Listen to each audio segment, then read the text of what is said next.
to where Death Holler brought us. Season 3, Slash or Pass. It became the classic horror film podcast of its time. And now Death Holler brings us the most shocking season ever.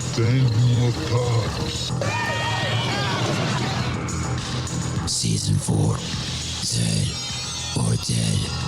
Yeah, they're dead. They're all messed up. Imagine, if you will, that one of the hosts is absolutely terrified of zombies. So, what's the plan? Bash him in the head. That seems to work out. Now, accept the fact there is no escaping this horror. Death Holler brings back the dead. Remember, when you're in Death Holler, listener discretion is advised. With hospitality like this, you'll never want to leave.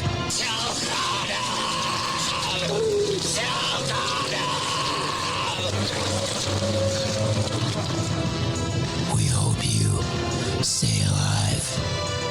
When there's no more room in hell, the dead will walk the earth.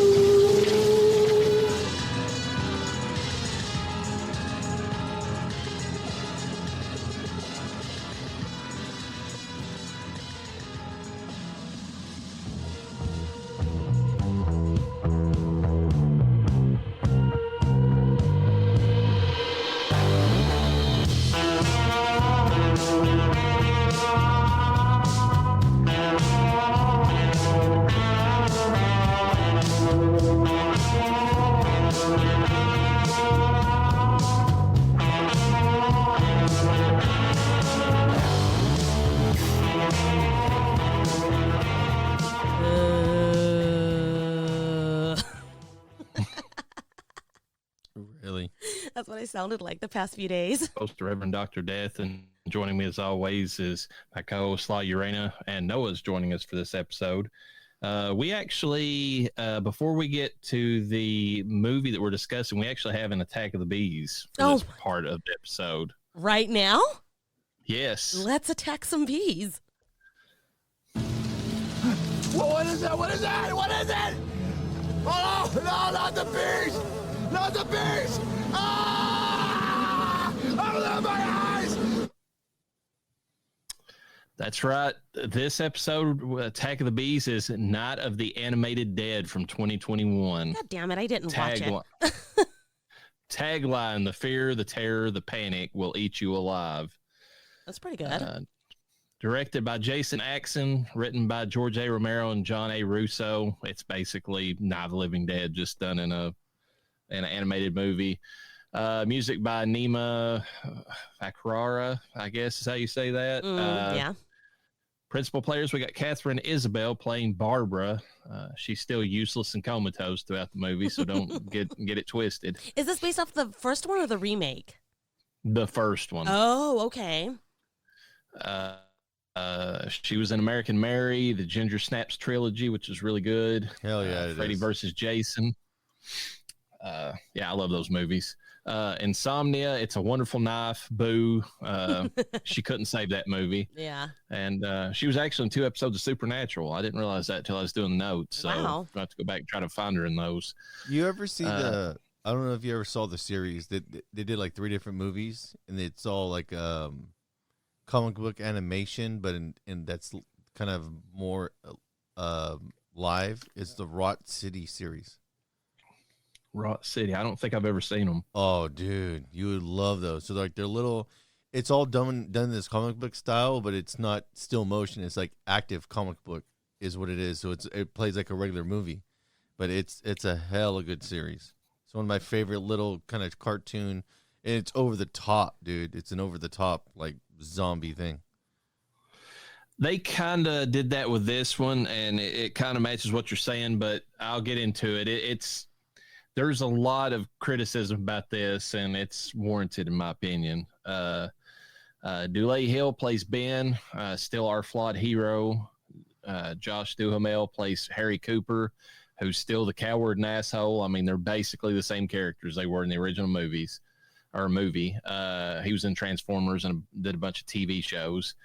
Nancy Travis plays Helen Cooper, who still resents her husband with everything in her fiber. Jesus. She was in Saw Married an Axe Murderer. I'm pretty sure she was the crazy lady in that. That was the axe murderer. She was. The Vanishing, Three Men and a Little Baby. Still remember the rumor about that movie that went around about how there was a ghost in the window. Yeah. Are you serious? Yeah, it's pretty. I mean, it's Ted Danson's cutout that they left in the scene in between cuts. I was about to say it's been debunked, but it's pretty good.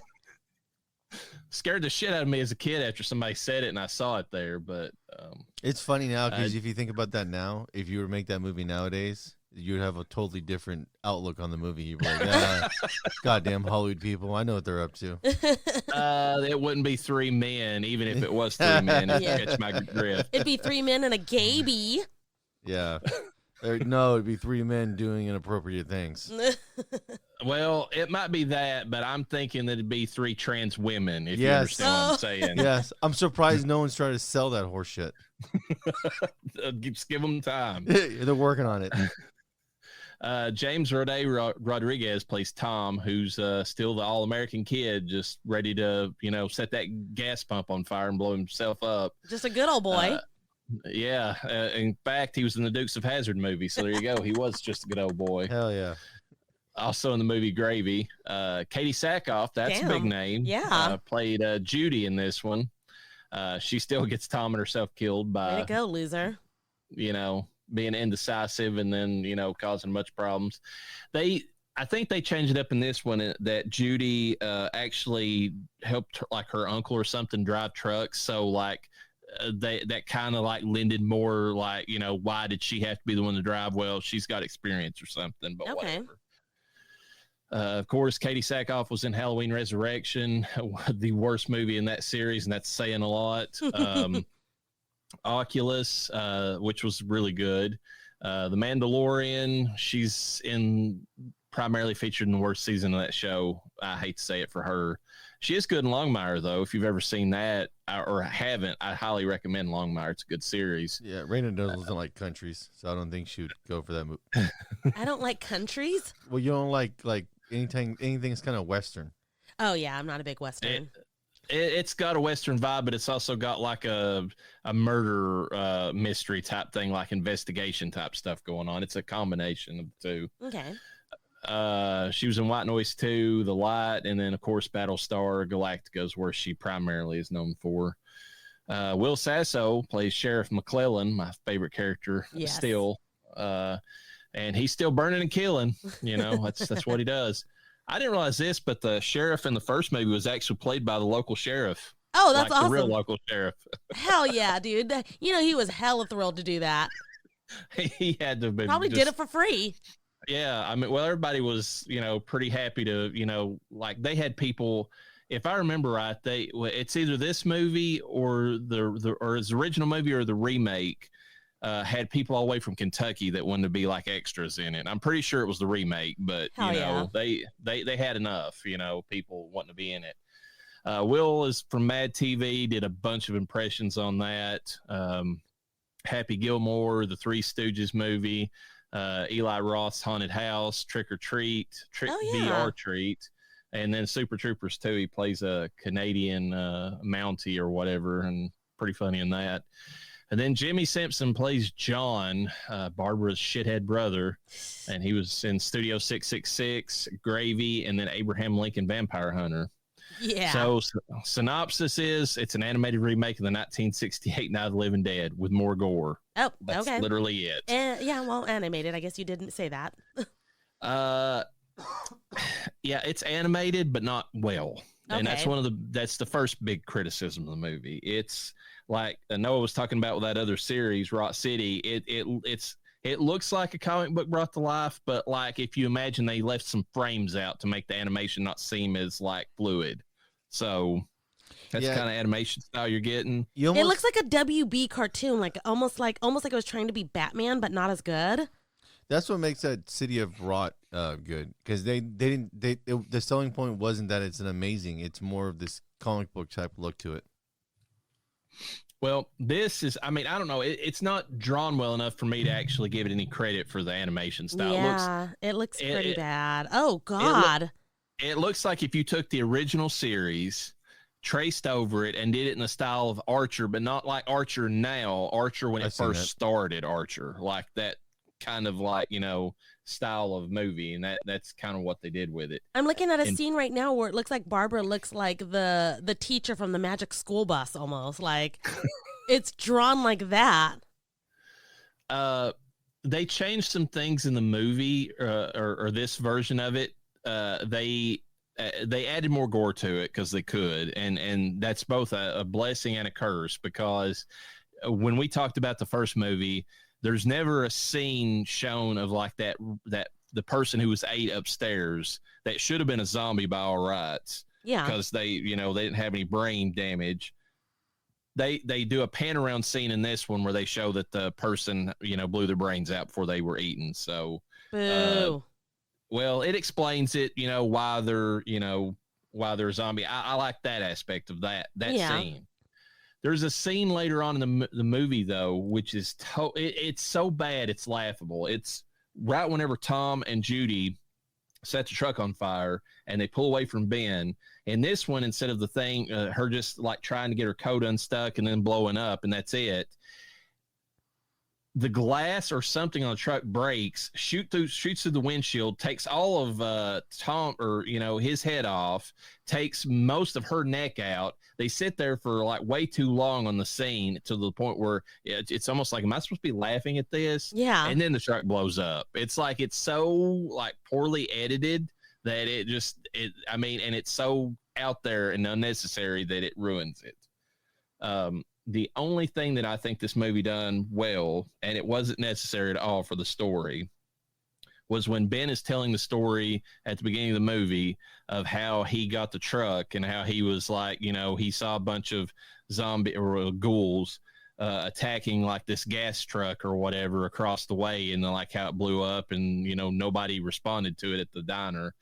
It shows all of that. It actually animates all of it. And it's actually a really good scene, but it's not necessary for the story. You just hear Ben tell the stories enough, but that's really the only thing this thing adds, period. Like that's all I would recommend it for. Yeah. Because animation, you're basically watching the original movie, so you might as well watch the original movie. Yeah.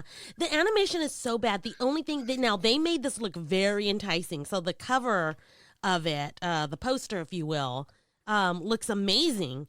Yeah. The poster looks great. Yeah. But then you start looking at the animation and you're like, what is this? It looks like, how that channel, there's that channel on Pluto, Reverend, I mentioned it before, but there's Pluto is free TV on most Vizios, and there's a channel called Saturday morning cartoons or after school cartoons, and they have a lot of scary, quotation marks, scary type cartoons. They had Tales from the Crypt, a couple other similar quotation mark, again, scary. That's what this looks like it belongs. Yeah. Like it's not scary enough to be taken seriously, but it's scary enough that kids that are wanting to get into introductory horror could watch this. That might be the angle you go with it. But but the thing is that the gore in it is so out there that I don't know you'd want to show it to kids. That's true. It's got a low rating for a reason. It doesn't know who its audience is. They got some good voice actors, but the thing about that is too, and that's where the animation hurts it as well. You've got some good voice actors who are actually doing their job trying to convey the character. The on-screen drawings don't convey how their voices are doing. So, like whenever Barbara's supposed to be like like freaking out, the drawing on the cartoon character of her is just like blank faced and just like kind of staring out. And it doesn't match the intensity that Catherine Isabel's putting into the voice. That sucks. They really do have a great cast. Yeah, and that's why I wanted to watch it, because I was like, it's got a good cast. I like the movie. Let's see what they can do with it. And then whenever I saw, I was like, oh God, this is the route we're going with this. Okay. Oh my God. So my Nick Cage rating for this is The Croods. They're both animated films. They're both styles of animation are not my thing. The voice acting is competently done in both, but like it's not something I would want to rewatch or recommend. That's so funny. That I do like The Croods. I just don't like the animation style. Yeah, of it. The story is supposed to be pretty decent in The Croods. Yeah. Well, the story in this is pretty good, but it's just animation. Anyways, okay, Night of the Living Dead, 1990. Tagline: There is a fate worse than death. That's horrible. I mean, it's a good tagline. Let me rephrase. It's really good, but that's freaky. Directed by Tom Savini, written by John A. Russo and George A. Romero. What? Yeah, it's actually George gave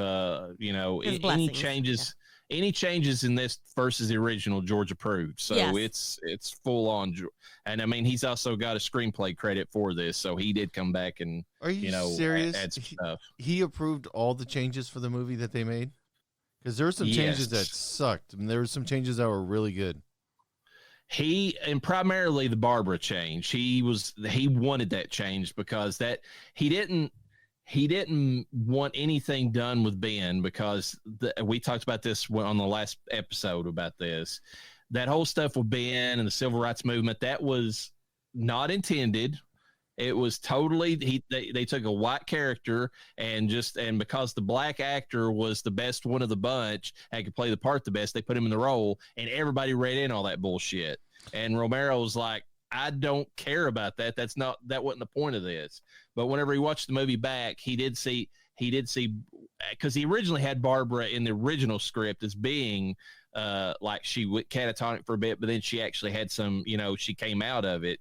But then he changed it in the movie right before they, started filming it. So whenever he went back and watched it, he's like, I don't like that change. So and he felt bad for years, according to what he said. And so he wanted that change in this movie. See, the thing, too, is in that remake, Ben was more of a badass.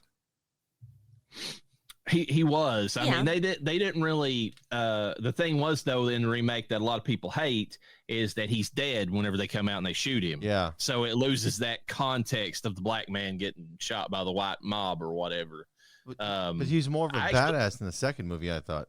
I mean, yeah, they upped it up, but I would say that it's comparable if you think of the times. Well, I liked his character better in the second one. Like, he was like the guy that wasn't fucking around. He was there to like, hey, the shit's wild. We got to get a hold of it. It is a different time. It's the 1990s versus the 1960s. I know, but his character. The fact that a black man was slapping a white woman, and a white woman in that first movie we talked about this last episode, and I don't know if she told you this. He actually, right after he got done filming the scene where in the original movie where he killed some of the zombies with a tire iron, he was out in Pennsylvania, the Pennsylvania countryside, with some friends, and some white guys came up on him according to his story, came up on him with a tire iron and was going to beat his black ass, is the way he described it. I could see that, but for that time era. So he more legit he was able to be a badass, but probably only to a certain degree. Technically, I mean they were pulling some, they were doing some wild shit in that film. It's also the fact that, and we talked about this last episode, the actor who played Ben in the first movie was more of like an intellectual, like quiet guy that read a lot and all that stuff, very well spoken. They changed Ben slightly because he was going to be just a truck driver, like a crude truck driver in the original script, but they changed the part to fit him. So I feel like in this one, they kind of went back a little bit, and because they knew that Tony Todd could do more of the action-y, like, type stuff. They went that route with him in this one. Real quick before we move forward, didn't you want to know what Noah had thought of Barbara's character in the first film? Well, what I wanted to discuss with him, and we can bring it up now, is there's that thought out there that the characters in the original Night of the Living Dead each represent like reactions that people have to emergencies, and that Barbara going comatose is a perfectly acceptable character because there's a lot of people just freeze up and don't do shit whenever the shit hits the fan. 100%. I thought her character was more legit than people realize. That's how people react when shit's wild like that. They just lock up. Yeah, I mean the fact that and the other two characters, I appreciate the way that they portrayed Harry and Ben off of each other, because they're both leaders in their own right. One's more of a toxic leader, hence Harry, but they've got different ideas on things. Harry is the turtle type, it's like, let's let this shit blow over. Let's not be hasty. And Ben's more the man of action. It's like, we've got to do something. We got to kick we got to put these boards up. We got to kick their ass if they try to get in. And that's reactions people have too. Even if they are more action oriented. I'm still glad she got slapped. Sometimes, like, hey, Sean Connery called it. Sometimes you gotta slap him a little bit. Not a lot. Just you look. Get your shit together. Music. This one was Paul McCullough. Made for a budget of $4.2 million. It only made 5.8. And for what reason? I want to say that people were sick of zombies at this time. What? You got to remember. Well, you got to remember this was made in 1990. Okay. All through the 80s, we had zombie movies. That's true. Okay. And it took the death of zombie movies, or pretty much the death of zombie movies, through most of the 90s before people were like, hey, let's have some more zombie movies. And they're like, oh, you want zombie movies? We're going to make your life miserable with zombie movies through the 2000s. And they did. Okay. You know what's super disappointing is the Rob Zombie remake of it. That fucking blowed, dude. It was so bad. Did you ever watch that one? It's Night of the Living Dead 3D. Oh, no, I've never watched that movie, no. Yeah, It's bad. Benny said it sucked. It's Actually, I take that back. bad. I think Benny liked it. Nona wanted nothing to do with it. Yeah, That movie was totally. That's the one that's got Sid Haig as like the caretaker of the like cemetery or Correct. something in it. I think. that's the one. That was only done because John A. Russo wanted more money, and It feels like it. And I think at the time that was made, Romero had passed or was like to the point where he couldn't argue with it, and so that's the reason he did. It was a shitty move by Russo, honestly. Yeah. But okay, so we're at the tail end of zombies, at least for the 90s here. Yeah, the start of the 90s were not a good time for zombie movies because the 80s had so many good ones, and people had they even had like a music video that's the most famous music video in history that has zombies in it, for God's sake. And they were good zombies too. Yeah, okay. Very good special effects. So, principal players, we got Patricia Tallman playing Barbara. She goes from the frightened mouse to kick-ass, she-warrior in this movie. There's some debate. I mean, I could see people making the argument that maybe her turn is too quick in this movie, and she provides like a middle of the road between the two of them. Like they're all wanting to hole up, and she's like, they're slow. Let's get the fuck out of here, Yeah. Which is the smartest of the bunch. Yeah, and, I thought that was a pretty good change when they made her character kind of float that out there. She's been in Star Trek, various different characters in that series, Babylon 5, Jurassic Park. She did stunts in that movie, actually. And she was the boomstick witch in Army of Darkness, the one that's like that's like lands on the ground. And he's like, quick, get an axe or whatever. We check on her. No, give me an axe. Oh, my God. And then she was in a movie called Dead Air with another person in this movie, another zombie movie too. We might throw in here as a review before it's over with. That's a hell good zombie. Yeah. Because Dead Air, if I remember, no, that's Dead Set. I'm thinking, okay, now I remember Dead Air. Yeah, Dead Air is, I've not watched it and I want to. It's a movie about a radio like DJ, and he's like covering like as the shit goes down, and then the zombie horde comes to them. Basically, I think is the gist of it. Tony Todd plays Ben, who's the traditional hero of the story, a little bit more kick ass in this version. Never heard of him. Nope. He's been in The Rock, The Crow. Candyman, he is Candyman. Yeah, he is Candyman. My husband over here believing what I just said. Oh. I say that to every character that has. Oh fuck, that's Candyman.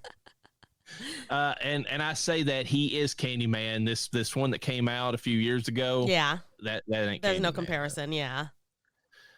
He was in the Hatchet films. He played like a kind of like a hoodoo practitioner in Louisiana or whatever. Raina, did you watch the Hatchet films? No. Oh my! There's a scene where they think everything's honky dory and shit goes sideways, like at the top of this hill. It's such a classic scene. It's hella good. I'm sure. Is the Hatchet series? Is that what we're reviewing the second round of? Yes. Okay. Yes. Hatchet Slasher series. season. Yeah, Slasher season I 2.0. love the Hatchet fucking series, dude. They're actually pretty good. I watched the first one years back, didn't give it enough credit. Watched it again. I'm like, okay, I appreciate these movies now. They've grown on me. He's also in Hellfest, which that's a slasher movie that's set during Halloween. I kind of like it. It gets shit for what it is, but I kind of like it. Just imagine a movie set during Halloween Horror Nights at Universal, but there's actually a real killer walking around while people are doing the little house stuff that they're doing. That's fucked up. He was in Night of the Living Dead, Darkest Dawn, the animated film, another one that they did. This time it takes the original survivors and puts them in New York in a high rise for some reason. Don't know why, but Was the animation okay? Dude, that sounds so familiar. I don't know if I've seen that, but I think I might have. I feel like the animation is like about on par with the other one that we just reviewed. Okay. He was in the Final Destination films, Wishmaster, and in Devil's Rejects. So he's been in a lot of shit. Oh, yeah. Tom Towles plays Harry Cooper, who's a cowardly prick. I feel like the guy does a pretty good job as Harry in this movie. He really makes you hate him in this movie. He was also in House of a Thousand Corpses. He played the sheriff in that. Devil's Rejects, Werewolf Women of the SS. Oh, dude, that is... I could have swore they remade that movie too. They haven't. It's the only movie of all those Grindhouse fake trailers that has not become an actual movie yet. And I'm not gonna lie, the poster for that movie is legit. Yeah, it's pretty damn good.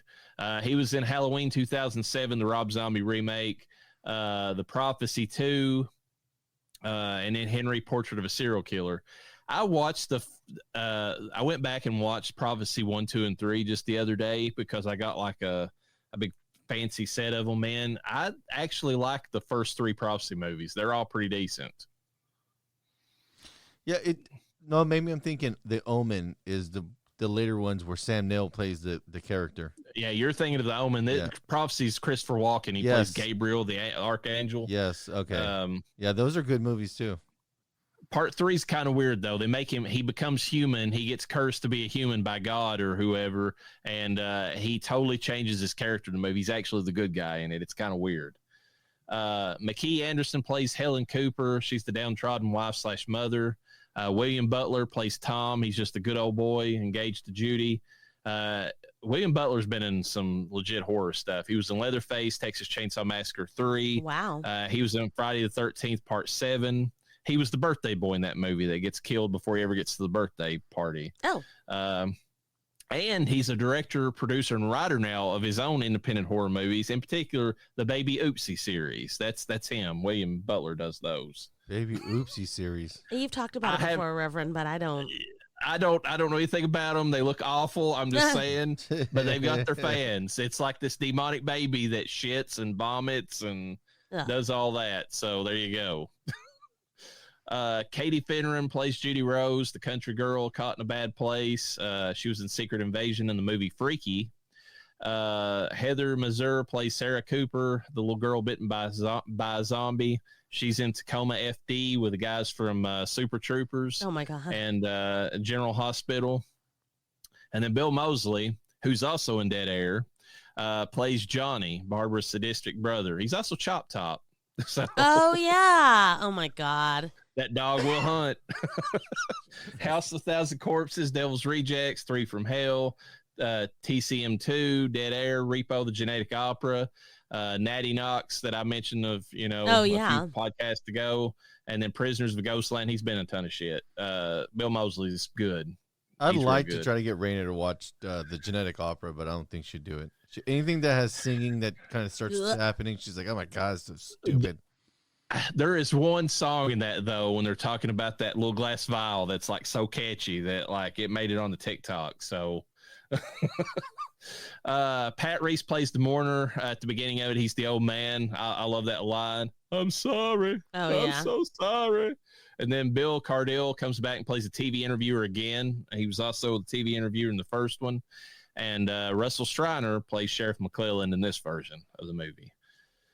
Synopsis: as in the original, Johnny and Barbara are driving out in the middle of nowhere to place flowers upon a grave. This time it's for their recently deceased mother instead of for their father doing it for their mother. During their time in the graveyard, Johnny taunts Barbara about her fears of the dead rising from the grave, and they find themselves caught in the beginning of the zombie apocalypse. Skip forward to the farmhouse, and the group of disparate strangers bicker and fight over how to best manage the crisis that is upon them, ultimately failing to achieve anything and dooming themselves.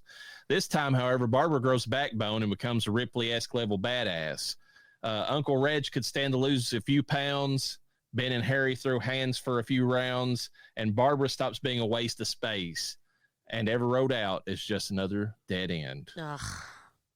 I hate zombie movies. Johnny in the graveyard, for quotes, annoying her. They're horny, Barbara. They've been dead a long time. This is another situation of literally a zombie is coming for you. You see it and you do nothing. Now, to be fair, in this version, it's the old man who is not a zombie. That's true. Who does the fake out scare, and then that zombie that jumps on her in this one, it scared the shit out of me as a kid. That is a legit looking zombie. I don't understand the mourner though. I thought he was like one of those attendants, if you will.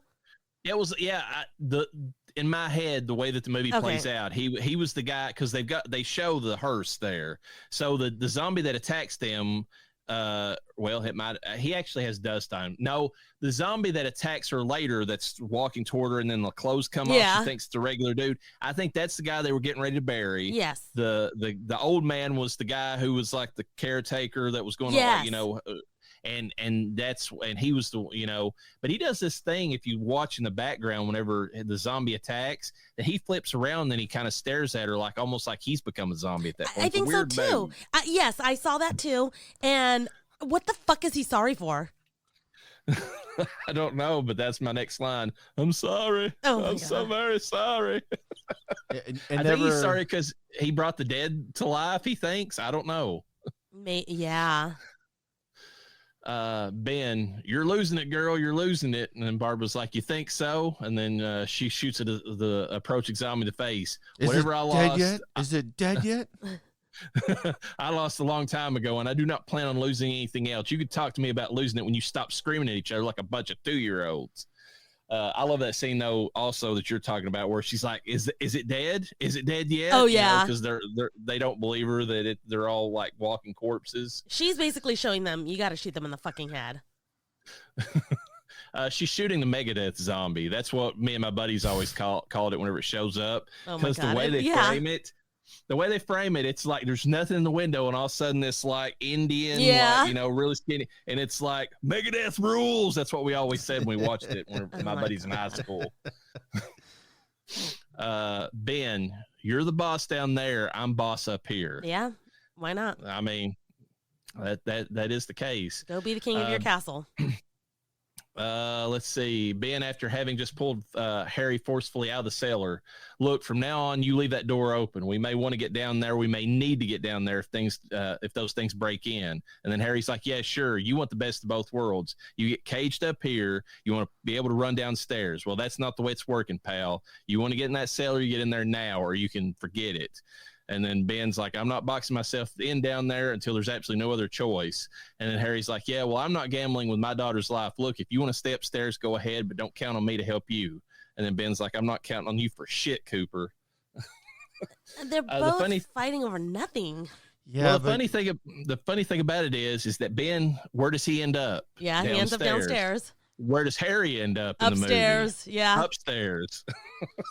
No, but he had the right approach. Why would you box yourself in? Like, that's a last resort. Wait. That is true. Like, I wouldn't want to be boxed in, but at the same time, if that guy, I don't know, I guess it's a whole house and everyone's kind of got to be fair, you know. Harry at the end of it, when he crawled up in the attic, was the smartest of all of them. If you're going to hole up inside the That's house, now true. Barbara's the smartest. Just get the fuck out of there. That's You true. know why? But But that was the Harry problem had is everybody was so ramped up on emotion that no one was thinking logically.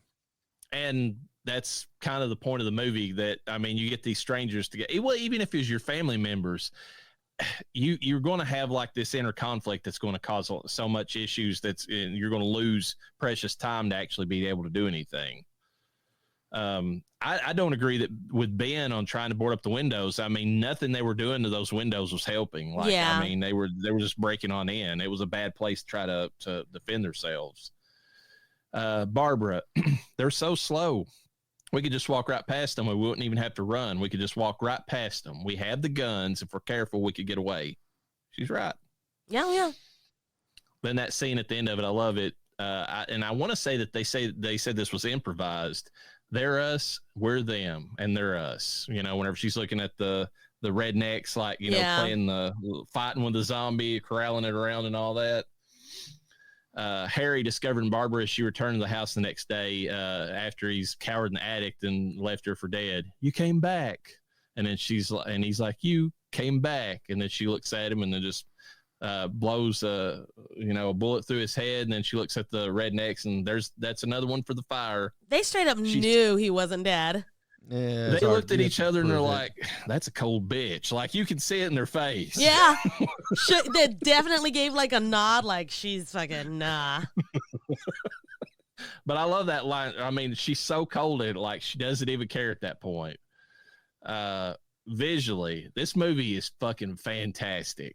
Tom Savini's like work on these zombies. Like, this movie scared me to death for years. Like, seriously, it did. Yeah. I mean if the first one scared me, this one definitely scared me. There is not a zombie in Uncle Reg, like, just alone. We've not mentioned this. In the first movie, there is no Uncle Reg. You know that when they find that body upstairs, they just drag it out. There's no other zombie in the house. She's sitting there. This big fat ass zombie falls literally almost on top of her and then rolls around and like, and it. When I first started watching this as a kid and I saw that zombie, I'm like, nope.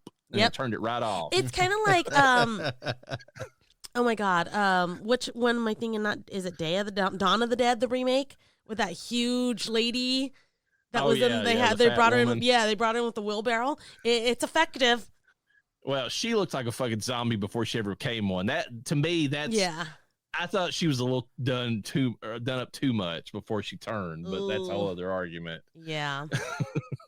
But she was fast as fuck boy though when she fucking got her zombie powers.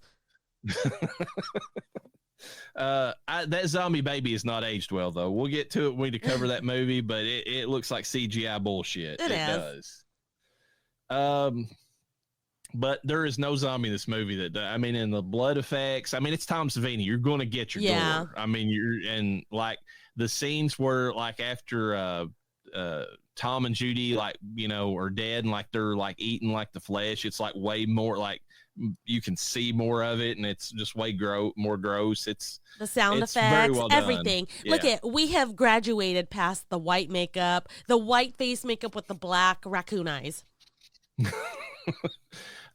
This is unfortunately jumping ahead in this movie. We're jumping a lot of like stages in the zombie makeup department because we have not covered Dawn, which is the blue gray zombies that are hilarious to look at. It still looks better than the black and white makeup though. It does. For my money, this movie and my favorite Romero movie, which is Day, have the best looking zombies in any of the series. So wait, is there more than one Day? Is there an original and a remake?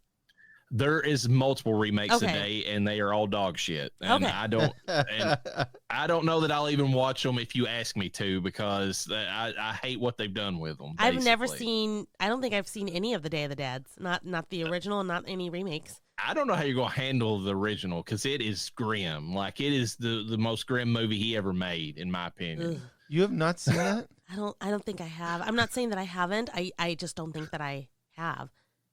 I know that I've seen Dawn of the Dead. You haven't seen Day of the Dead? It's the one where they're in this military underground depot. No. Yeah. And they got to fly in with helicopters to kind of get resources. Is that where Choke on Them comes from? Yes. I have not seen it. You seen the clip where the girls? She's in like a brick room, and all of a sudden, all these hands come flying out of the wall.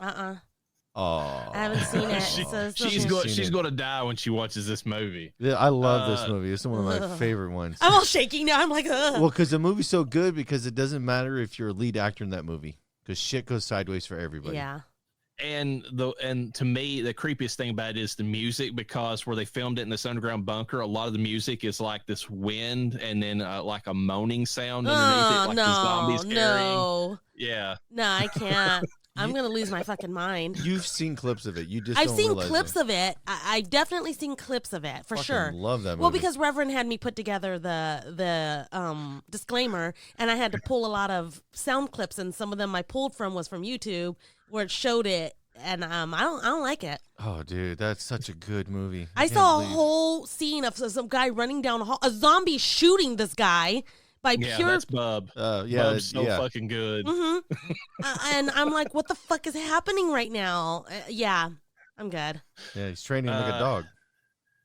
Yeah, Frankenstein was teaching him how to, be more human-like.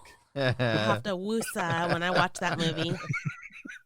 But yeah, it's between Day and this, that's probably the peak of like zombie effects. Now you could probably say The Walking Dead, later on. Nick Terrell's done a pretty good job with it, but still, for the time, these were the two best zombie effects. You know what the problem with The Walking Dead that it suffered the most was all the filler that they kept slapping into the series, and it just kind of waters it down.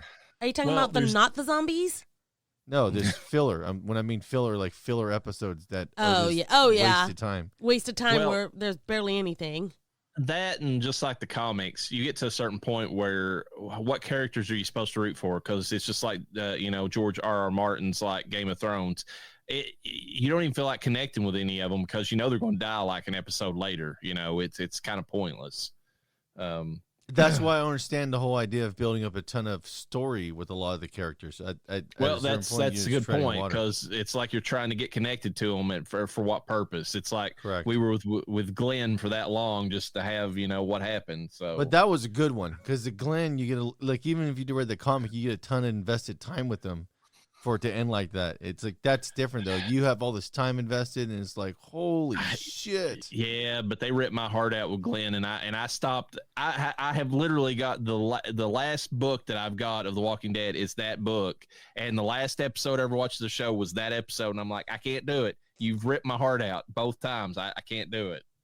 It doesn't get much better after that. Maybe like for, I would say a majority, maybe 4 to 5 more comics. It gets good. It stays good. And then it gets pretty fucking dark later on. But it that much after Glenn. They start doing a lot of weird stuff where they're like, Michonne's like a sea pirate or something. I don't know. It's some weird shit. I didn't get to Michonne doing the new series, like the Daryl one's not that good, but the Maggie and Glenn, Negan, that one's actually not too bad when they go into the city. I heard that was pretty good. Yeah, it was shockingly good. It's wild that those two are together, but not together, but a team. They're Batman's parents, Yeah, so that's 100% good way of putting it. Story in this movie. Anything you want to say about the visuals? I know I took up a lot of the time, but it's fucking amazing for what it is. Yeah, for what movie. It is, the time and how simple the budget. I mean, it's Savini. I think you could give him any budget, he's going to make it happen.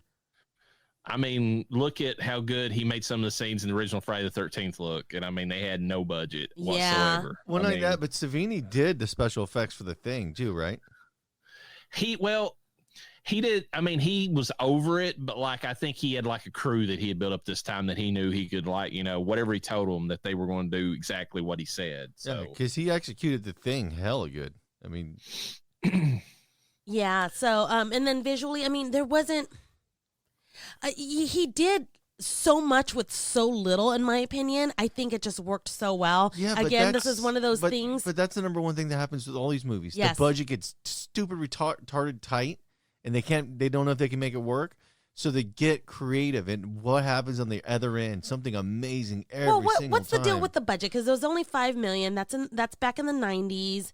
What is that in comparison to what we were talking about for the original, the one in the 60s? Oh, they made it for a few 100,000, but then made like millions off of it. Yeah. So. So, but like, what was the deal with this? Were they only given a small budget, or was that a pretty decent budget for this time? That was a pretty small budget. Okay. But I think they barely got the whoever it was that released it, and I can't remember now who the company is, but they barely got them to agree to it, and they're like, yeah, sure. That the first movie seemed to do pretty well, so maybe we'll make them, and they didn't really make much on it. Yeah, I mean, obviously they didn't make much on it. Well, but I'm curious how they did like after sales, like as times went on, like because there's a cult following within that genre. I'm curious if they've had to make money long term on it. I think long term, probably on video sales, it's probably done great. Because I mean, but also like Russo's been like really stingy with the rights to some of these movies, and I don't think you can find this on like a decent Blu-ray right now in the U.S. Like you can find it overseas, but you can't find it. It's the same thing with Dawn, the original Dawn. Like he gave the rights to like the European countries to do whatever they want to with them, and they've made some really good versions. But like the U.S., there's not been a good version of that since the DVD came out in like the early 2000s, and it's kind of shitty. It's like those movies came from over here. Like, why can't we have Yeah, that is wild. It's not just readily available to buy. Yeah, it's. The version that is available to buy is also supposed to have like bad color timing on it, which basically what that means is the movie looks bluish, like tint, at least the one that's available in the U.S. So it deserves like a brand new version to come out in 4K, if preferably. I mean, to give it its due, but that's up to Russo whether he's going to like get off his ass and allow him to do it. The only other thing I was going to say about the visuals is that there's a lot of like night scenes in this, and he does a really good job of lighting those scenes up and making the action stand out in them. Yeah. Story, it's the same story in the first movie. There's changes, but they're very minimal. I mean, he kept the story pretty much the same. The acting to me is way better in this one. You got better. You got better qualified actors though. Huge. And then the music, the music has got like a very creepy vibe to it. Like, I mean, especially at night, whenever like the zombies are outside and they're kind of like walking, to the house. It's got some really creepy music. It's not, I mean, Romero did the best he could with that stock music that we talked about, in the previous episode. I think he did a great job. But this is legit. Like, this is some good, like, creepy shit. Like, especially whenever they go outside and there's like a scene of like it almost reminds me of Evil Dead. There's like a scene of like this shed that's like off to one side of the house that's like lit up, and there's like zombies around it, and just the creepy like slow music that's playing like whenever they're like walking around it, kind of stands out in my mind. Well, and you got to remember, we just came out of the 80s. Nothing but amazing fucking 80s pop horror music, That's true. The best soundtrack to a zombie movie ever will probably go to Return of the Living Dead. Yes. That movie's got amazing Which music. is pretty much the only song that is part of our intro or our disclaimer. Dude, what I remember the most as a kid? It was when the girl gets naked. I remember yes, when I was you guys have talked about it multiple times. We get this it. This is amazing. This is the best movie I've ever saw. Well, yeah, Linnea Quigley is a vibe in that movie. That's all I can say. Yeah. It got to the point where we weren't even watching it for the horror. We were just like, did you see? She got 100% naked.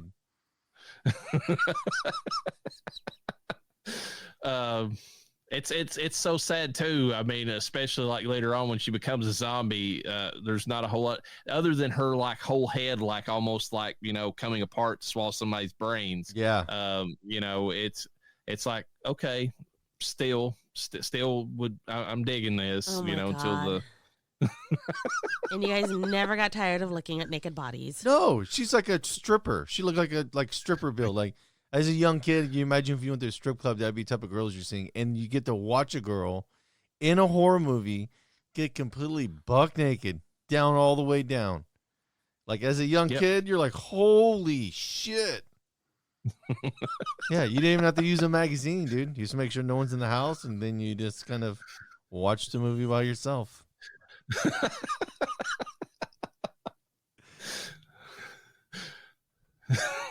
I know my wife's giving me the evil eye. He right can now. see me. Yeah, it's hilarious. Well, I mean, bring it back to this movie. I mean, Barbara's not too bad looking in this one either. I mean, No. to be fair to her, I mean, she doesn't get naked though, unfortunately. But Yeah, she got the tight. She got the tight tank top though.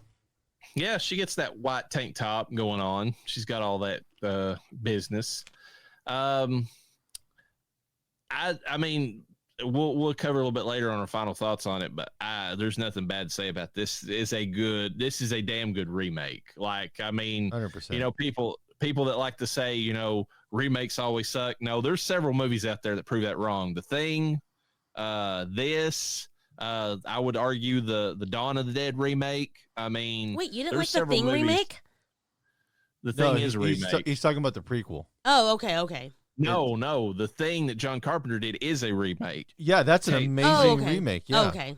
yeah. The original movie was from 1950s or something. I know, black but and it's called white. Thing from Another World. Oh, okay. Yeah. I've never seen that. Yeah, and basically they're using his blood because it could supply nutrients, and they wanted to study the creature more. Okay. But yeah, there's several remakes out there that are fucking amazing, and this is one of them. I mean, it's a great remake. If somebody told me that they would only watch this and not the original, I would be sad, but I would understand, you know. I was traumatized with this film, and I don't know if I saw this one first or the original one. All I know is I was like 5 years old, and my mom didn't want to watch scary movies by herself, so she included her Wow. 5-year-old. Come sit down. Let's watch a nice family movie. And I have been traumatized since. Now, my mom is also traumatized by these two specific films, so it's something that is passed down like a family tradition.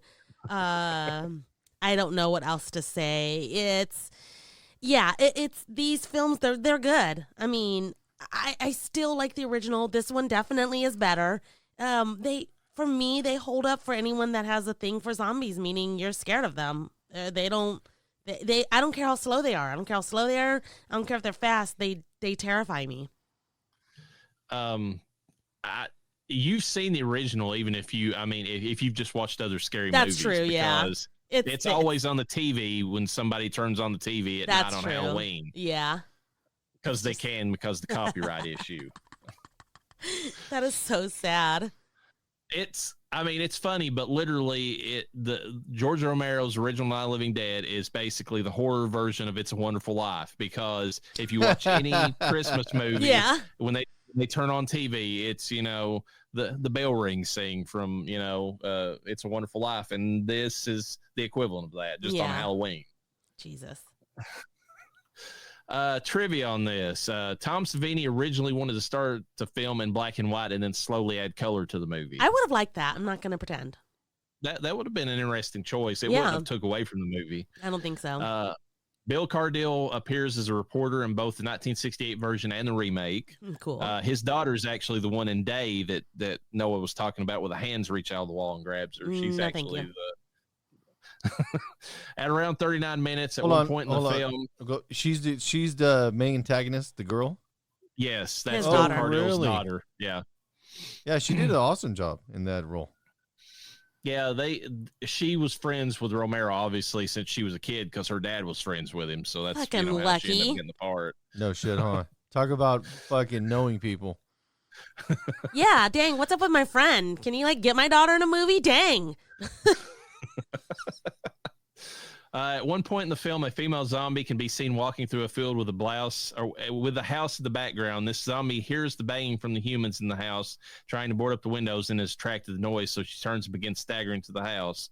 This woman actually owned the house in real life, and the producers wanted to use her and use the house in the film and agreed to give her a small acting part. So she's the one that, if you see her, she's carrying something, and she hears something in the house, and she's just does this quick comical take, huh? Yeah. And just You flips mean around. this house right here? Yeah, that house right there behind you. I would not want to live in that house. That house is creeping me out just seeing it behind you, let alone. Yeah. I mean, because like I said, this movie scared the shit out of me as a kid. It really did. I mean, I wouldn't want to live in quite that a house. bit. I'm not going to lie. I mean, well, you can't see everything from the movie. It keeps it pretty close to just the house and small areas near it. And then it makes everything around it look like that nothing else exists. And maybe that's how it is. Maybe that's how it is for our girl Daphne, but I wouldn't want to live in that house. Don't look at me like that. This is the only film in the George Romero associated Living Dead series in which the date of the zombie uprising is mentioned over a radio near the end.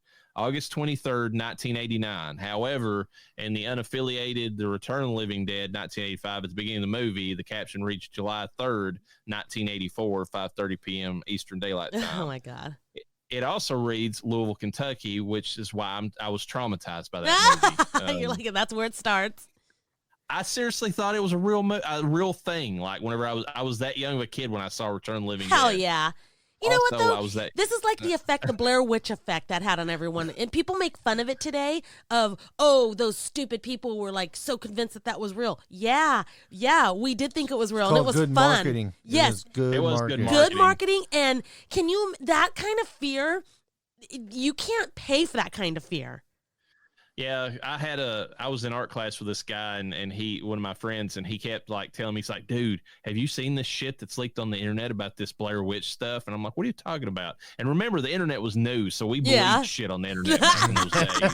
It's on the internet, so it must be true. That's so true.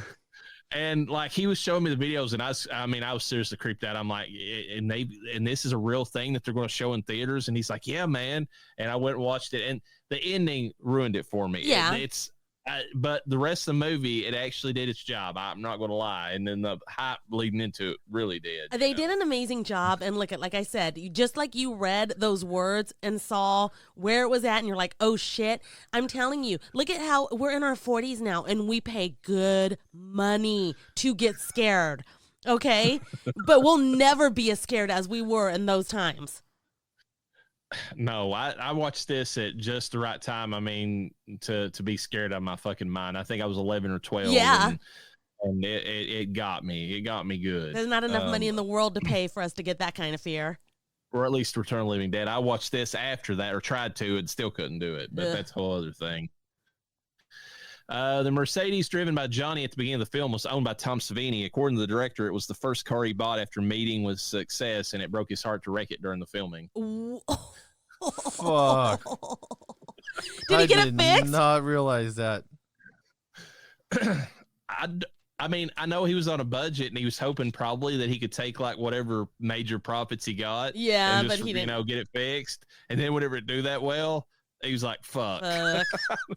Jesus. It might have not did as well as he thought it did, but look at the long term he got out of it. He opened up a giant market for himself. That is true. Columbia Pictures, they're the ones that distribute it, nearly distributed the original Night of the Living Dead in 1968. They had requested the original that the producers change the bleak ending to a more upbeat ending before they distributed it. When the filmmakers refused to make the requested changes, that's when Columbia decided to pass on the original. They didn't do this one, though. Sucks to suck. In an interview with Cinefantastique during the film's production, director Tom Savini mentioned the possibility of including a shooting star over the horizon at the beginning of the film. It wouldn't be specified whether it was a satellite or a meteor, but would have been an homage to the Venus probe theory behind the original film, an idea that was completely dropped by creator George A. Romero in favor of the ambiguity in the next film, Dawn of the Dead. The idea, however, never made it on the screen. I think that would have been cool to have like a comet like crashing or something. That'd be kind of like the hint of the cause. Or, like a meteor or something. Well, yeah, because we have no explanation in these films other than they just come to life.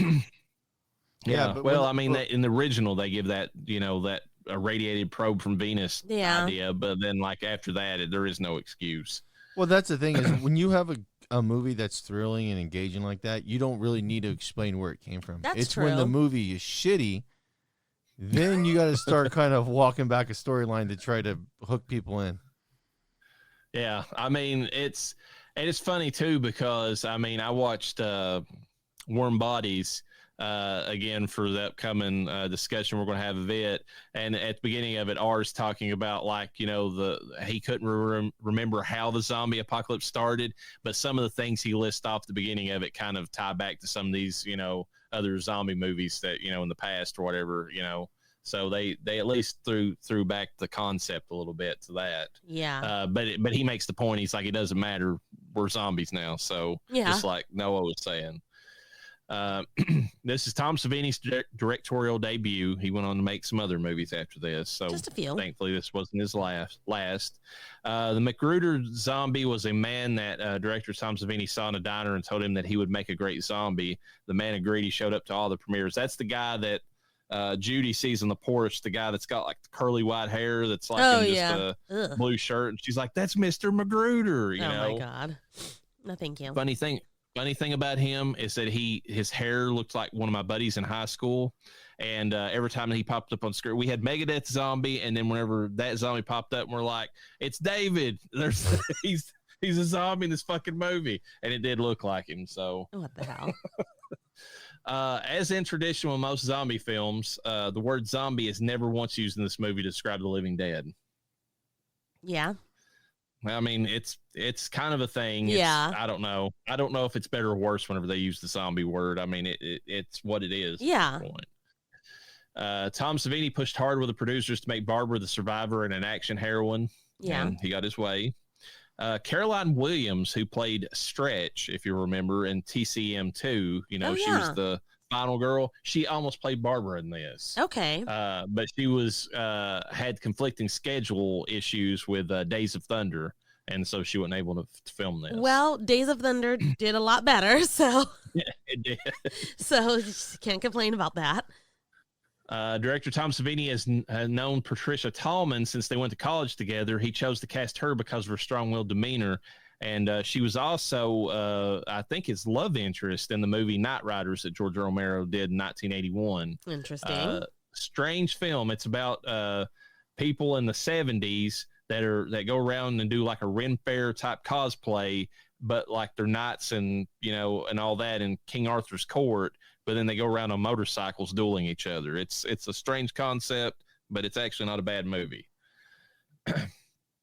She was also much more of a stunt woman at the time than an actress at the time. I think she did a pretty good job acting in the movie. Oh, yeah. So, at around 50 minutes, the scene where Barbara shoots a zombie in the chest and then finally in the head was not originally going to be in the film.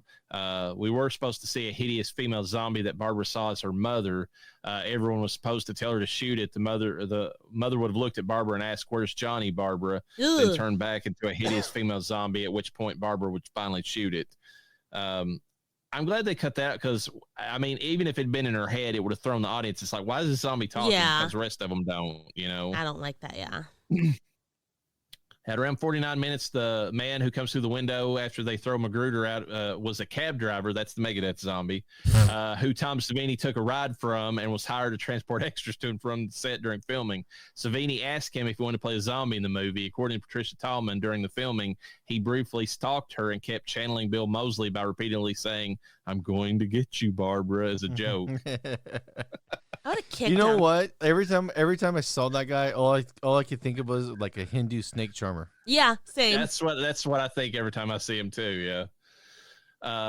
Racist. I The do what I character can. Tom. The character Tom, played by William Butler, wears a T-shirt with the Iron City beer logo on the front. This is the same drink consumed in the original Dawn of the Dead by the Redneck Militia, and it's also the same brand of beer that George Romero's production company, the Late Image, had produced a commercial of during their early years. Really? So that's a nice throwback. Yeah. This was originally rated X by the MPAA. What? The following scenes had to be cut or changed for the R rating. There was a close-up of the fire poker in the head of the first zombie that Barbara killed. There was a gory headshot of Magruder's zombie when Barbara shoots him. There's a bloodier version of the scene where Barbara shoots and kills the bald zombie who tries to enter through the window, Megadeth zombie. And then Barbara killing another zombie when she takes the gun from the dead cop zombie, which I actually like that. That scene in that movie is pretty good because she has no weapons. Yeah. And then a cop comes in and she takes his gun and she's smart about it. She's like, he's got guns on him. Obviously we should, at least, get ourselves some weapons. So that was a pretty good scene. But it sucks. The MPAA, I mean, I don't like their criteria for the shit that they do is ridiculous. Yeah. Like it really is. It's weird. But at least it's not Europe, because like in Britain, there's still movies over there that they've banned that like we have seen like and don't think anything about, that they won't allow their people to even watch. Oh, really? To this day. Yeah. I think that Texas Chainsaw Massacre might still be banned over there, like the original. I don't know if they ever allowed them to play it anywhere. Like there's people that if they want to see it, they can find it, but they have to import it from Germany because Germany's fine with it, but Britain's not. It's weird. That's all I can say. Yeah, I don't understand it, honestly. At around 6 minutes, according to the director's commentary, someone sent a copy of the footage of the Mercedes rolling down the hill into the tree to Dahmer's Benz, showing the airbag not deploying. They were apparently rewarded with a new car after they showed them that scene. Yeah. So Okay. there you go. Can we please not talk about this? If it was a Takata airbag, it would have just exploded and said shrapnel everywhere. That's probably true. At around 5 minutes, the autopsy zombie at the beginning of the film was not in the original script. That was something that was added by Tom Savini. That is a cool fucking zombie, though. Like it is. Text on It is hella funny of its clothes just fucking popping off and everything. Like, what the fuck? I was horrified. See, you guys like seeing naked bodies at a young age, but as a young child watching this film, seeing some like guy with his butt just like hanging on, he's a zombie, that shit was horrifying. That wasn't like, oh, I would do that. I did not feel that way at all. It's the difference between boys and girls. In your defense, I mean, we had Linnea Quigley alive, naked, dancing around in the cemetery. You had this naked, ugly ass man with like autopsy like scars, like cuts on the front of his body. Yeah. Like that's not the same. Yeah, but I think even if you had Linnea Quigley like with that same similar situation, you'd still be for that. Don't lie. If they had her tits in the scene, exactly. They could have showed that man's dick to me, and I would have been even more horrified. Yeah, young boys are like, how do we get more of these movies? And then you realize that horror movies are the ones that primarily have those, and you're like, okay, that's why I like these. Yeah, these are the best movies. Mom, can we get another one of these ones? Yeah, just watch in your room. Okay. Without Romero on set, Savini clashed with the producers who did not allow him to explore his vision for the film. The production was not easy for the director, who described it as the worst nightmare of my life. Savini said that only 40% of his ideas actually made it into the final film. Damn. And despite the fact that filming was going smoothly and on time and on budget, Golan, I guess, who was one of the producers, and the rest of, and he rallied some of the other ones, insisted on cutting out other scenes and events to keep costs down. As a first-time director, Tom Savini could do little to stop them. That So he was on time and on budget with a small budget, and they're like, no, you cut some more shit out of this. Damn. Maybe that's why it didn't do so well.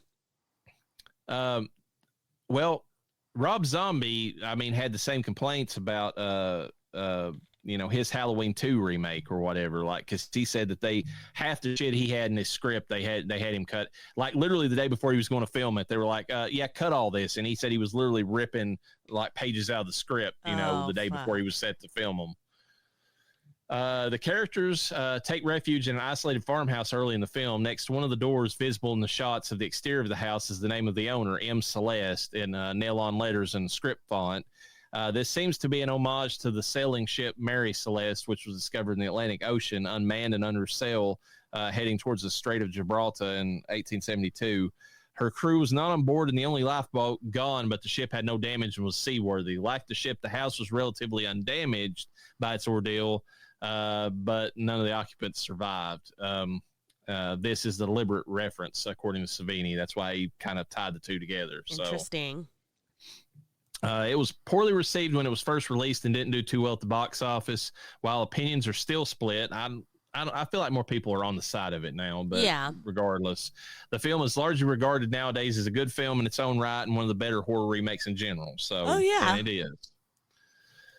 Ving Rhames was actually considered for Ben in this. 14 years later, he would be cast in a remake of another George Romero zombie movie, which was Dawn of the Dead. Yep. Other actors at the time were Lawrence Fishburne and Eric LaSalle. Wow. Lawrence Fishburne would have been a weird choice for Ben. I think he would have nailed it for some, because I've seen him in so many different roles, and he always executes hella good. He does, but I'm trying to think. I imagine him the way he was as Cowboy Curtis on the Pee Wee Herman show. Oh God, Cowboy Curtis. That's the time that this would have been on. Yeah, that is true. You know what? I'm sorry, but nothing will ever top Tony Todd coming out of that fucking basement a zombie. Tony Todd was amazing the whole way through, but yes, as a zombie, the way he looks and everything else is fucking. They got the right person. They really did. Speaking of, at 11:35, Tony Todd's character walks out of his truck with a hook in his hand. Oh. And this was before Candyman, so it's kind of an odd twist of fate. This was his first horror film. The zombie extras were recruited easily as the film's reputation drew them from far away as Kentucky to go to be zombies in that movie. And this one was in Pennsylvania, huh? Yes. Wow, that's pretty far. Yeah, it's a few hours. Because I always joke about how you and Donnie G are touching tips, with your fucking states. But our girl Daphne, she's pretty far from you guys. She couldn't just make a little quick, drive to meet you guys. Yeah, I don't know how many hours it is, but it's quite a few to get up there from here. Damn. At like an hour 10 into the film, Cooper is standing in front of a picture of a U.S. Navy ship. This is a picture of the infamous USS Eldridge, which was reported to have been part of the 1943 Philadelphia experiment involving cloaking the ship to make it invisible. This is largely considered a hoax, but the legend of the Eldridge has lived on, and its place in the film hints at paranormal developments. Okay. So another ship reference to kind of hint at the spookiness of things. The special effects team intentionally kept the effects restrained as they felt the excessive gore would be disrespectful to the original film. I feel like it's enough to make the movie stand out. So, I mean, I don't know what it'd been goofy if they went higher than what they did. To keep the effects realistic, they used as inspiration real autopsies, forensic pathology textbooks, and even Nazi death camp footage. Jesus. I like it. Throwbacks. This version was made mainly to address an issue of the open copyright on the original Night of the Living Dead, with the remake script drafted solely by George A. Romero. This version allowed the rights to finally be nailed down to Romero and the others who lost out in the 1968 era. Also, by allowing Tom Savini to direct, George was able to keep the film in the Dead family. Okay. So this kind of sealed it back into his possession? This version, the original will never be. The original, obviously, but yeah. This one was fully Romero and Russo's, so they got the rights back on this one. At around an hour and 17 minutes, the scene at the end of the film where several zombies are lynched from a tree and shot at was in fact scripted for the original film, but was cut because of the racial tensions happening at the time. This scene pays homage to that cut. Interesting. Okay. At around an hour 3 minutes, when Sarah bites her mother Helen on the neck, blood splatters on a garden trowel hanging on the wall. This is obviously a reference to the original movie where she actually kills her mother with a garden trowel. Ben spends the film arguing why it's better to stay upstairs, like I said, with Cooper, and they end up dying or going to the opposite places. So, I mean, it's kind of ironic. Yeah. Don't you think? Don't you think? Shut up. Despite the obvious danger in the story, big zombies outside the house, not a single main character is killed by them. 2 are shot, 2 are blown up, 1 survives, and 1 is killed by the zombie daughter who's already inside the house. So that's something to think about. Of all the zombies outside, none of them actually kill the main character. I never even thought about that. Oh my God. That's a lot. That says a lot about society in just one little thing. They were so fucked up in not working together. Oh my God. My mind is blown. What closing thoughts on this movie? What do y'all think about it? I mean, it's a classic. Yeah, there's nothing much to say. I mean, clearly I loved this film. I love it, but I also love it and hate it simultaneously. It's just. What do you hate about it? It's one of those. It just gets to me. The movie gets to me. That means it's a good movie. It's a good. No, I know, but that doesn't mean like me saying I hate it doesn't mean it's a bad film. It just means that it's one of those things that's hard for me to watch. That's a good way to judge a movie. Yeah. the tension of it still gets to me. Yes. Like even, I mean, when I was rewatching it, I mean, like I'm more immune to it, so I don't automatically turn it off. But like, there's scenes where I can just feel like the tension building up still, Yeah. and it's just like I'm getting anxious for the characters. Exactly. Sign of a good movie. Sign of a good movie. It is. It is a really good movie. Babe. Mine goes without saying. You're on a podcast. You can't just sit here. Fucking epic. You should watch it. You want to hear something hilarious? I was talking to this dude at work. This is totally off topic. And he's probably later 30s. He has never seen the movie Predator. Because there was me and a guy at work were joking around saying a bunch of phrases from the movie Predator. And he was like chiming in and like, you know when someone doesn't know what the fuck they're talking about and they chime in? Everybody kind of stops and looks at him. That was basically this dude. And we're like, what? How did he react whenever you said the line about the sexual Tyrannosaurus or That's whatever? the one we're talking about. Oh my God. Yeah. Bunch of slack-jawed faggots around here. This should make you a sexual Tyrannosaurus Rex, just like me. And he was laughing. He's like, I know. Or like, what are you talking about, dude? It's Jesse Ventura from The Predator. He's like, I know. I was like, no, you don't. And he's like, okay, I've never seen the movie. I was like, when they were like, what? And the guy next to me he's like later 20s. He's like, how in the fuck have you not seen that movie? That's hilarious that the younger guy had actually seen it. Yeah, he's like, and he's all, well, I don't like scary movies. It's like, well, first off, it's Arnold Schwarzenegger at his peak badass time, and it's not a scary movie. It's a badass action movie. It's an action movie, yeah. So And he thinks Predator is a scary movie? He thought it was. Oh my God. So- So he doesn't watch any scary movies then? I don't know. But we were more infatuated for the reason he hadn't seen the movie. So then we were playing clips. He's like, it looks pretty good. It's like, because it is hella good, dude. Yeah, just don't watch some of the later ones. They kind of they lose the shine. Or the new one. Yeah, the movies, it's awesome. It's one of my favorite fucking movies. It's like there's like a good handful of movies I love that are consistently movies I can watch over and over and over. And almost all the Evil Dead zombie movies, stuff like that, they're legit good ones. Especially when Tom Savini's on the back end making things turn into magic. I'll watch them over and over and over, and it doesn't. It's like eating pizza; it never gets old. Yeah, even if you're getting it from a gas station, it's still good. Oh It's my still God. pizza. 100%. It's still good. So aside from these two, Night of the Living Dead, the original, and then of course this is the remake. The only other ones aside from this have been the animated ones. Yeah. For what? For Night of the Living Dead. Well, no, there's the 3D. Russo Knot movies and 3D. There's somebody made a shitty movie called Flesh Eaters, which is what the original name of this was supposed to be. Yeah. And they got Bill Heinzman, who played the original Cemetery Zombie, to come back, and it's like a prequel to the original movie. Okay. It gives you this big long story about how he became the Cemetery Zombie. Like, you really give a shit. Okay. Like, Yeah, it's not anything about that. Yeah.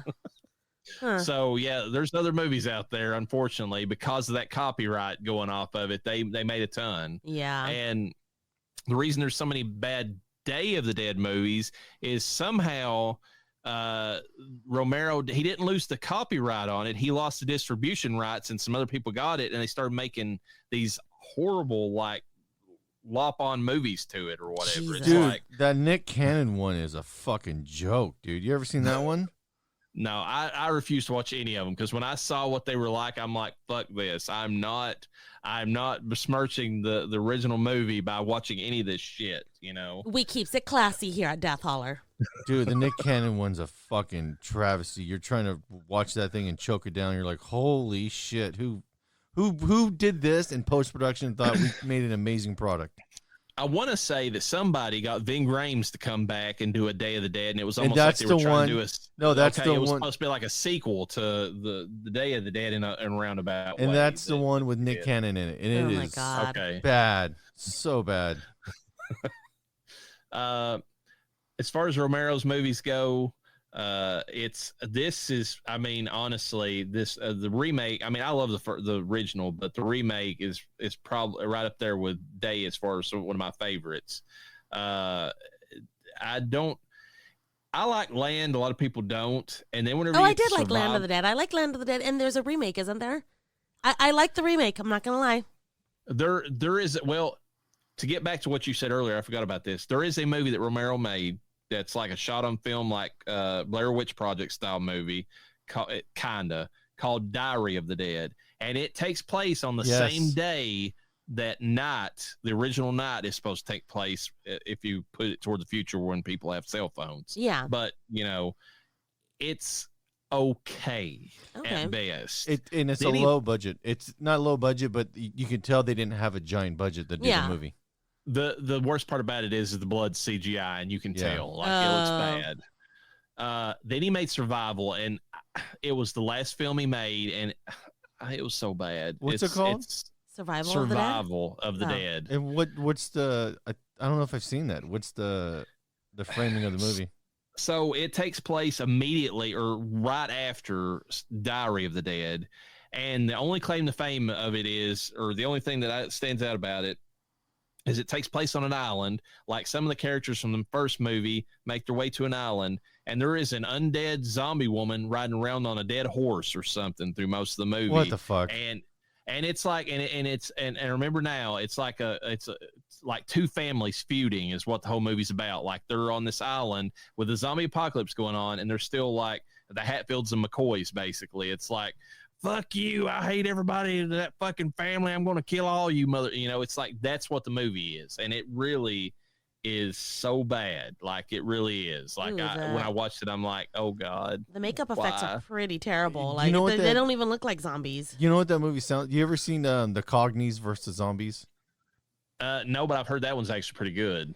It's kind of like that, but it's set in the city, and that one's really fucking cheesy. Also, though, that one's gonna. I think I've seen like parts of it. Yeah. But yeah. I don't. If we cover any of the later ones, like Land is pretty good. We might get to Diary at some point, but we do not need to watch Survival. It hurt my heart to watch that. I'm like, I know Romero was kind of sick. God awful. I'm kind of curious. I kind of want to check it out just to see what it's like. Just be aware, it's not good at all. Yeah, the zombies don't even look like zombies. But you can't beat the original. For what it is and for the cultural significance of it. We have a whole new monster movie genre that is just because of Night of the Living Dead. What did you think, Noah? Because you wasn't on here. What did you think about the original Last Man on Earth movie or whatever with Vincent Price in it? I didn't watch all of it. I didn't even know about that movie until I saw Llareyna watching. I was like, oh shit! I didn't realize it was it went that far back. I kind of liked it the little bit I saw. It was a little cheesy with him having his own DNA sequencing lab inside his house. Yeah, because if you think about how big the technology and how expensive it was back then, it's a little unrealistic. Yeah, well, if he's the last man alive, though, he might have been able to just go to the lab that he worked at and, pull the shit there. But, yeah, it would have probably been, like, a lot bigger machine. You going to tell me this old motherfucker was able to drag that equipment to his house and get it hooked up? No, I'm just saying maybe. I don't believe it, no. Because we talked about there's a scene where he's loading the dead bodies in the back, and you can tell he's struggling with that. So it's not like that, but if you get it to your house, that means you're going to install the electricity to run the equipment. That means you're going to run a 220. And all of a sudden, my brain starts saying, like, this is unattainable. This guy doesn't know shit about any of that. That's just how my brain works. The reason I bring it up, though, is that the vampires in that movie are very similar to the zombies in the original Night of the Living Dead. Yes. Like, a lot. Yes. Oh, yeah. Yeah. I other than that, I'd like it. I like Vincent Price a lot. I think he was one of the guys that really pushed or made a lot happen for horror. Horror? Yeah, horror. He kept it alive during a time whenever it was just the after they got through the radioactive, like, atomic age of, like, horror movies where it was all big, like, ants and tarantulas crawling through the desert, destroying towns or whatever.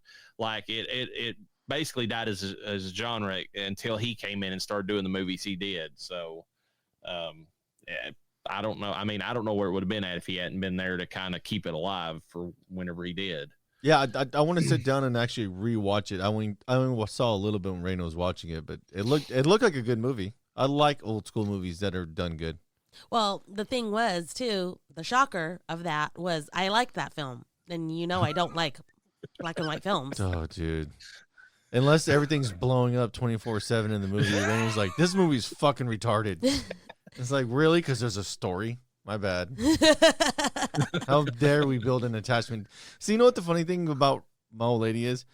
If there's anything that gets remotely kind of lame, I hate this movie, but I swear to God, you put on the fucking Notebook and it's like, oh my God. It's like, this is one of the worst. When have you ever seen me watch the Notebook? Notebook? Okay, Fools Rush In. How about that one? But that's the thing is, so her view on it is subjective as fuck. It's like, I can only watch movies that are like super action, and then you watch shit like that. You're like, no, you got the capacity to watch that. Fools Rush In is a story about a Mexican girl and a white man. God. Every other story I've watched similar to that has always been about like Mexicans and white people. It's relatable. I'm gonna jump out the fucking window. I mean, that puts me one step away from my life changing drastically financially forever. You're gonna meet a white guy with money? No, your death comes with a lot of money. Oh wow, thanks. Appreciate that. Yeah. See, it is a horror movie. I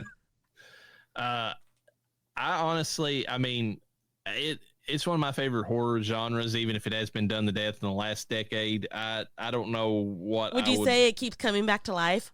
It does, but they find good like avenues to take it in some of the better movies. Like they focus on the human element, like Anna and the Apocalypse, like when we covered it. Yeah. I mean, they figure out the right ways to use it because it's a good like kind of Cody kind of mentioned. It's like a good generic monster that you can kind of like put human like stuff into. Yeah. To kind of like play that stuff out.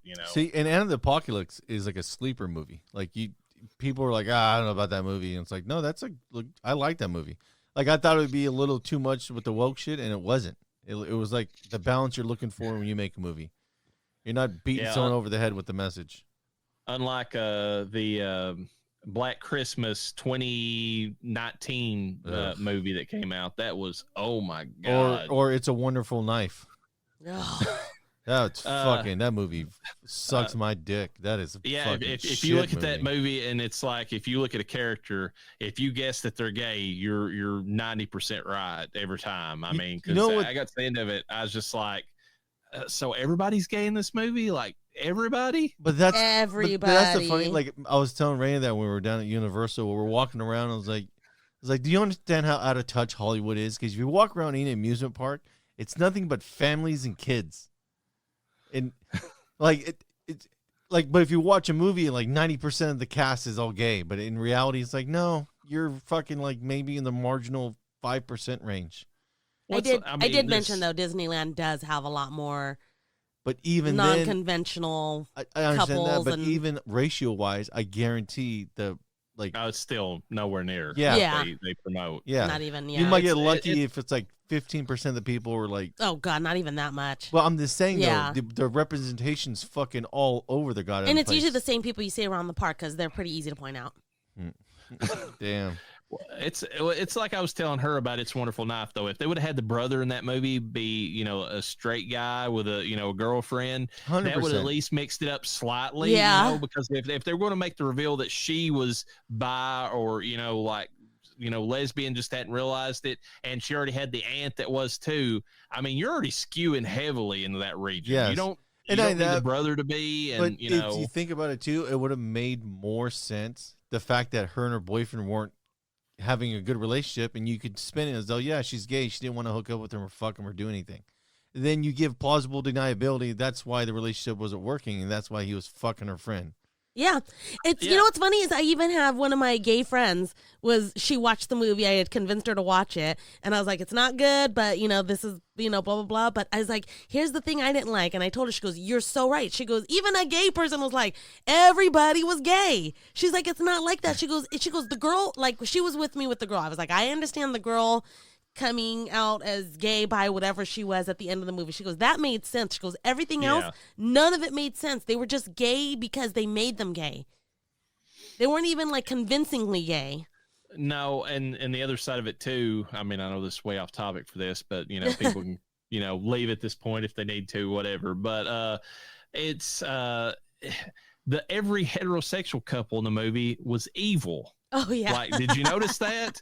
It's her like, dad, her mom. The mayor of the town, who seemed gay the way he was portrayed by Justin Long, but he was actually heterosexual, but he was evil, Yeah. That's how it is. That's how you write a movie.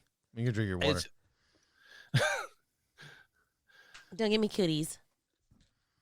But I don't know. It's going back to the zombie movies. I mean, this is the start. They all came from this original point, and I'm so happy that George Romero, even if he couldn't get away from this genre, and he tried very hard to get away from this and had to come back to it. And I don't know if that bothered him. I mean, he seemed fine with the movies because he could do stuff within the movies that he wanted to say.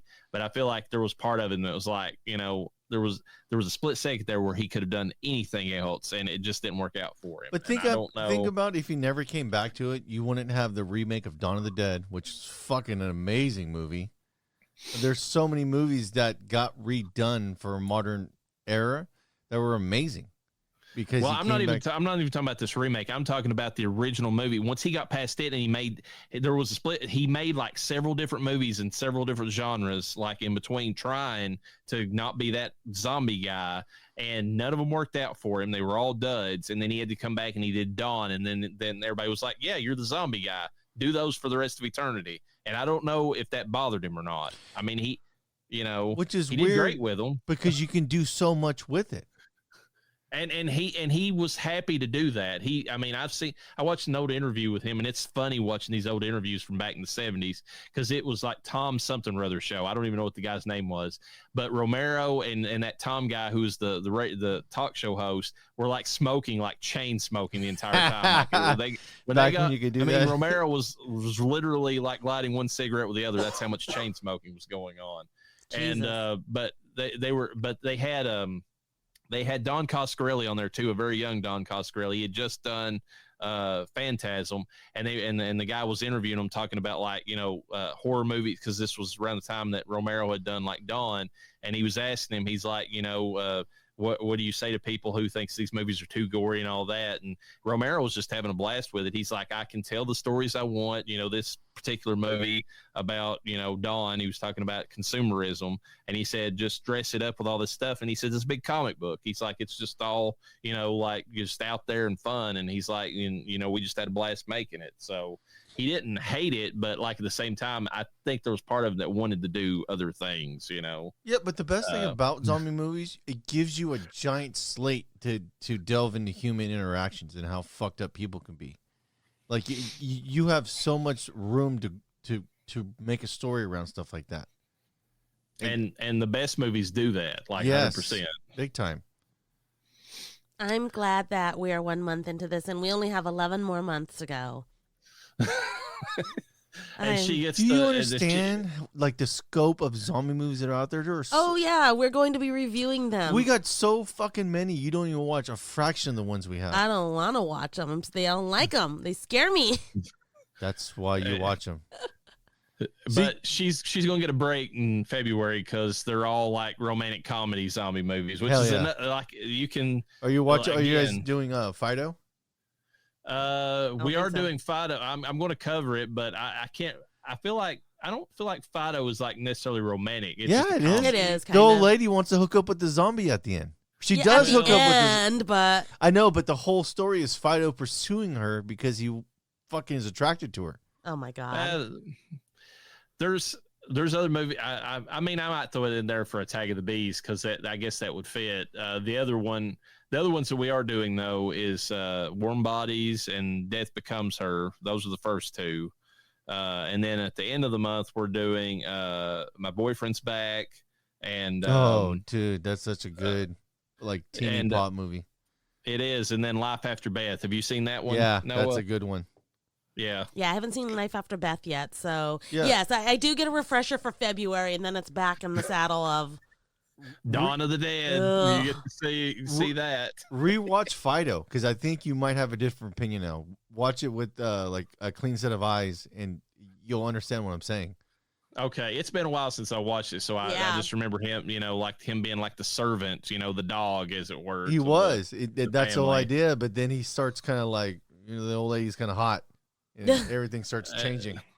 And then, have you seen Maggie, Llareyna? Have you seen that movie with Arnold Schwarzenegger? It's a tough one. It's more about like if your kid started to get the zombie virus, what would you do to save her? That sort of thing. Oh, fuck. Yeah. You would not like that movie. Because you'd be like, this is boring. Would I? Yes. Oh, there's a storyline. It is more of like a smaller story. I mean, set in like the zombie apocalypse or something. But I don't know. It's a good movie. I thought it was pretty good. It looks pretty good. I might like it. I know you. You're like, I'm tired. I'm going to go to bed. I've watched enough of the movie. That's what a lot of it ends up being. Like, she watches a little bit and she realizes how boring it is. She's like, I'm going to bed. I got enough. I won't be, something like that I probably won't be watching while laying down, so. Yeah, she'll go to bed. Anything else we'll say for the podcast before we shut it off? No, that's pretty much it for me. I mean, I'm glad we're getting a refresher after this, so. All right, folks. With that, peace be with you. And with your spirit.